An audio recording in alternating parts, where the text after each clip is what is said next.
Good morning, students. Today we will start chapter 18. The name of the chapter is Table Creation and Data Manipulation Command.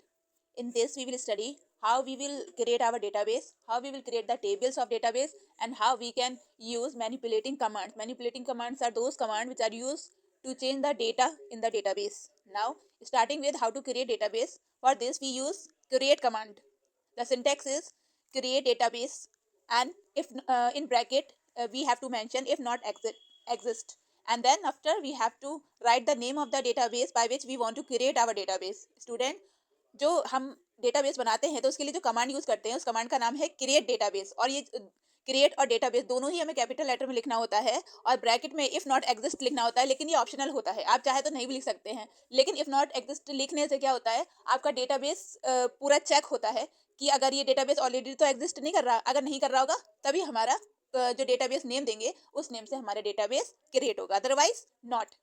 Okay, now example में देखिए create database my DB नाम से हमने एक database create करा है। ठीक, अब जब हम डेटाबेस क्रिएट कर लेते हैं, डेटाबेस तो हमने बना लिया, अब उसमें उसे यूज करने के लिए सबसे पहले हमको उसे ओपन करना जरूरी है। ठीक, और ओपन करने के लिए हम यूज कमांड का यूज करते हैं। ठीक है, यूज लिखेंगे कैपिटल लेटरों में, उसके बाद जिस जो डेटाबेस हमने क्रिएट करा है उसका नेम, या फिर जो भी हम डेटाबेस ओपन करना चाहते हैं उसका नेम लिख देंगे, आपका डेटाबेस ओपन हो जाएगा। फिर आती है थर्ड कमांड जो है रिमूविंग डेटाबेस। रिमूविंग डेटाबेस मतलब कोई डेटाबेस अगर हमको रिमूव करना है तो हम कौन सी कमांड यूज करते हैं, drop database. Drop database is the command which we use to delete the database. वैसे डिलीट कमांड भी होती है, लेकिन डिलीट कमांड से सिर्फ elements of the database delete होते हैं, ना कि टेबल। लेकिन जब हम ड्रॉप डेटाबेस का इस्तेमाल करते हैं तो ना केवल एलिमेंट डिलीट हो जाते हैं, with that our whole table is also deleted. जो ऑब्जेक्ट टेबल जो डेटाबेस के नेम से ऑब्जेक्ट क्रिएट हुआ है वो ऑब्जेक्ट तक डिलीट हो जाता है by using drop database. Now creating database, database create कैसे करते हैं, सॉरी क्रिएटिंग टेबल्स। जो डेटाबेस है उसके अंदर खाली डेटाबेस का तो कोई यूज नहीं है ना, तो उसके अंदर हमें टेबल क्रिएट करनी है। टेबल क्रिएट करने के लिए ही हम डेटाबेस बनाते हैं, तो टेबल क्रिएट करने के लिए हम क्रिएट कमांड का यूज करते हैं।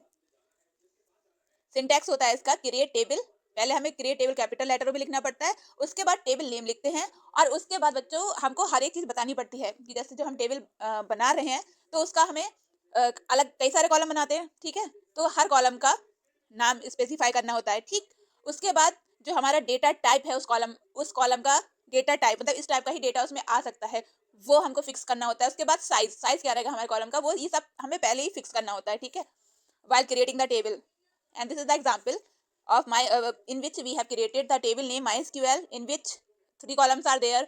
First column is eCode, the data type is integer and the size is not specified. Second is sex of the employee, and the character is the data type and the size is 1, and ename is character data type and 20 is the size.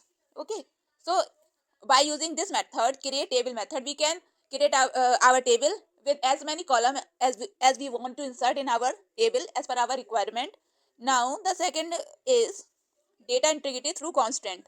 Data integrity क्या होती है, student जो हमारे database में data होता है वो reliable हो, वैलिड हो, कंसिस्टेंट हो, और उसकी जो वैलिडिटी है, उसकी कंसिस्टेंसी है, वो सब मेंटेन रहे। उस मेंटेनेंस के लिए हमको कुछ रूल्स एंड रेगुलेशन अप्लाई करने पड़ते हैं। उन्हीं रूल्स एंड रेगुलेशन को कहते हैं कॉन्स्टेंट्स। और ये कॉन्स्टेंट्स हमारे डेटाबेस में दो टाइप के होते हैं, एक column constant and second one is table constant. Column constant क्या होता है, एक पर्टिकुलर वो जो रिस्ट्रिक्शन है पर्टिकुलर वो कॉलम पे ही लगता है, उसी कॉलम को वो एडमिनिस्टर करेगा। ठीक है, लेकिन जो टेबल कांस्टेंट होता है वो पूरी टेबल पे अप्लाई होता है। Not we can say not whole table but number of column, इसमें सिर्फ एक कॉलम नहीं सिलेक्ट होता है, नंबर ऑफ कॉलम इस कैटेगरी में आ जाते हैं टेबल कांस्टेंट में। Column constant is only applied on one particular column, but the table constant apply to more than one column. Column constant apply to individual column and table constant apply to group of one or more column. Now student I have told you data की integrity maintain करने के लिए हमें कुछ constant apply करने पड़ते हैं, और बेसिकली ये 5 टाइप में क्लासीफाई हैं। नंबर 1 है यूनिक कांस्टेंट, नंबर 2 है डिफॉल्ट कांस्टेंट, नंबर 3 है प्राइमरी की कांस्टेंट, नंबर 4 है चेक कांस्टेंट, नंबर 5 है फॉरेन की कांस्टेंट। अब आइए इसे एक एक करके समझ लेते हैं कि हर कांस्टेंट में क्या होता है। पहला है यूनिक कांस्टेंट। यूनिक कांस्टेंट में जिस भी कॉलम पे हम यूनिक कांस्टेंट लगा देते हैं तो वो कॉलम में कुछ कंडीशन फिक्स हो जाती हैं। पहली बात तो कि उसमें जो हर रो में जो वैल्यू है वो यूनिक होनी चाहिए, डिफरेंट होनी चाहिए, ठीक है। This constant ensure that no two rows of the column have the same value, मतलब सब में डिफरेंट वैल्यूज होनी चाहिए सारे रोज में।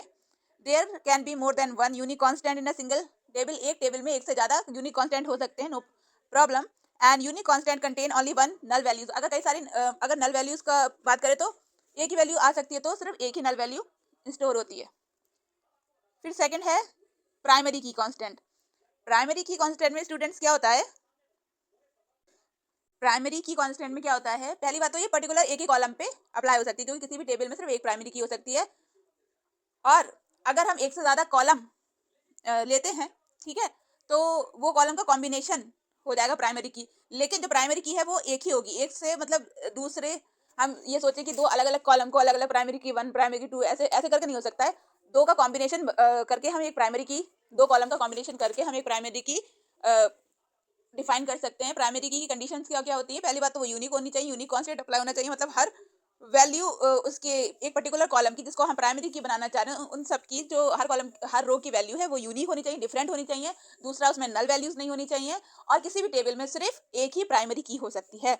जबकि यूनिक कांस्टेंट में क्या था कि एक से ज्यादा कॉलम यूनिक कांस्टेंट में आ सकते हैं, लेकिन इसमें क्या है, एक ही प्राइमरी की कांस्टेंट हो सकता है, लेकिन यूनिक कांस्टेंट एक से ज्यादा हो सकता है।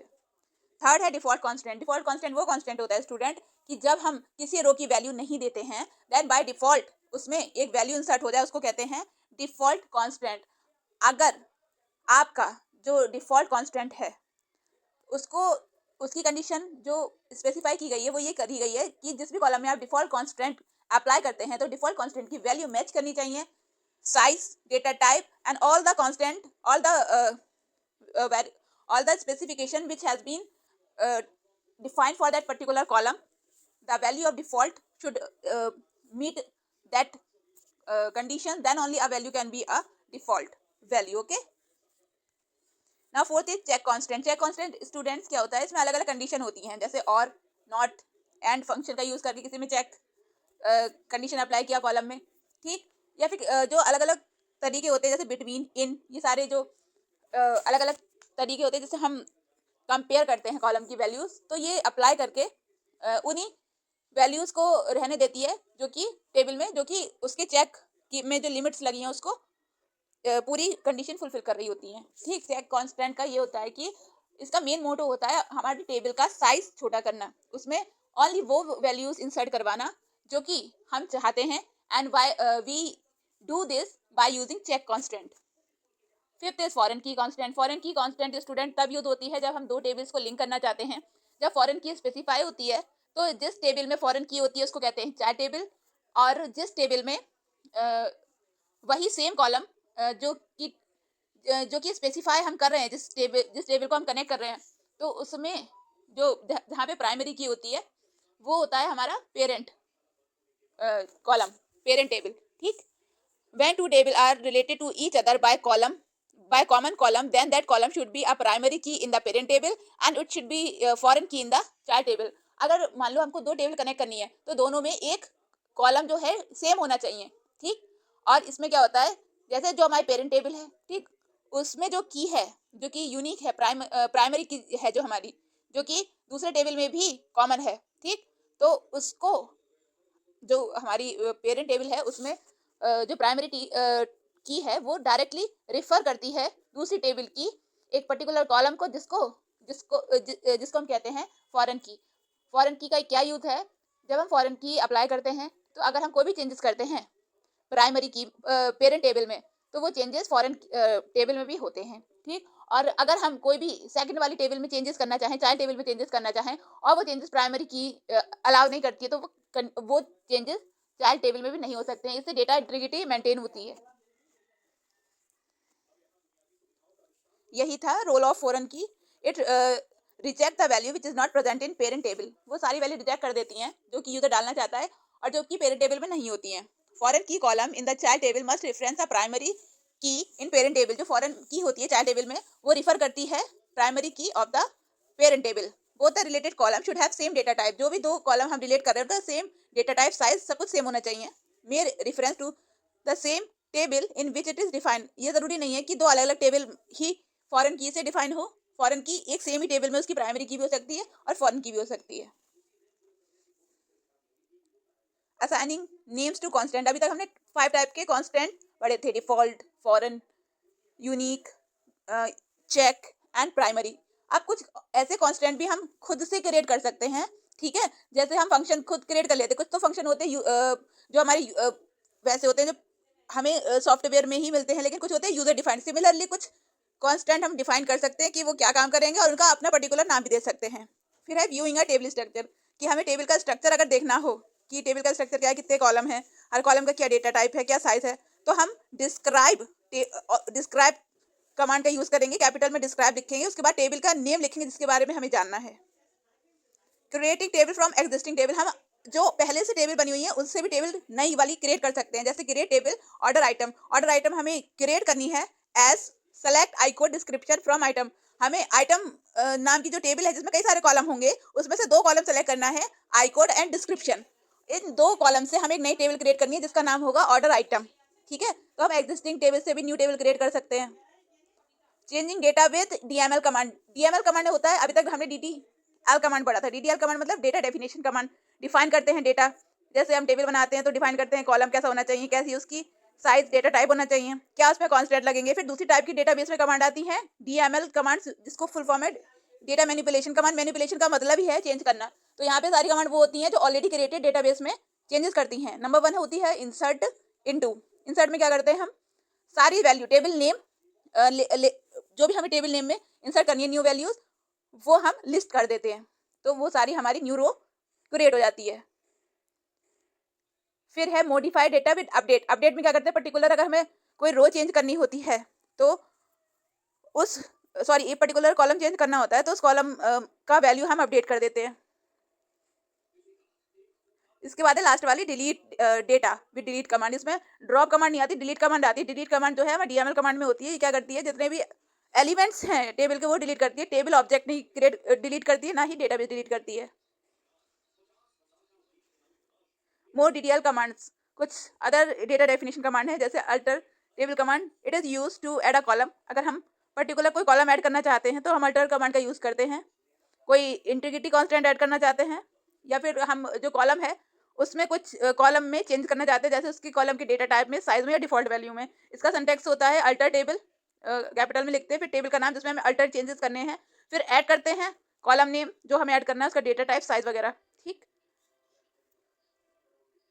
Then modifying column definition, we can use the modify to change any of the following part of the column definition, for example data type, size, data values, not null, order of the column. So this was all in chapter number 18 of computer science. Thank you for today.